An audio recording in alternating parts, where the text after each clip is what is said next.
আবু হুরায়রা রাদিয়াল্লাহু তাআলা আনহু হতে বর্ণিত আছে, রাসূল সাল্লাল্লাহু আলাইহি সাল্লাম বলেছেন, যে লোক 100 বার সুবহানাল্লাহ ওয়া বিহামদিহি বলে তার গুনাহসমূহ ক্ষমা করা হয়, তা ও সাগরের ফেনারশি সমপরিমাণ হইলেও।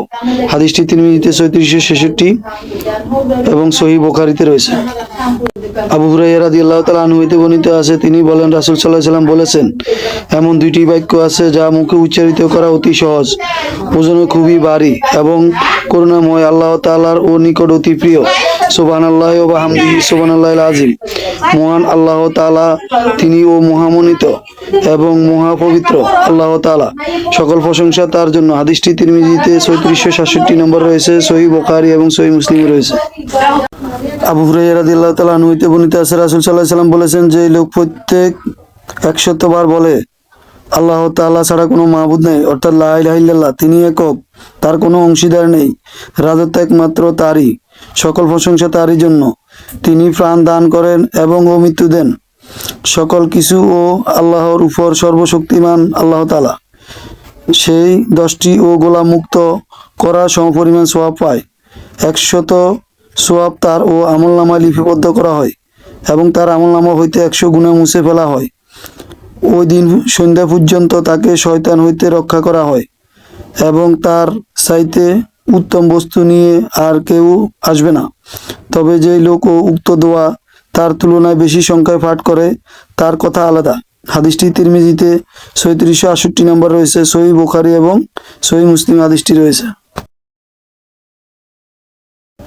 আবু হুরায়রা রাদিয়াল্লাহু তাআলা আনহু হতে বর্ণিত আছে, নবী সাল্লাল্লাহু আলাইহি সাল্লাম বলেছেন, যে লোক সকাল বিকাল 100 বার বলে সুবহানাল্লাহ ওয়া বিহামদিহি, কিয়ামতের দিন তার চাইতে উত্তম ও আমলকারী আর কেউ হইবে না।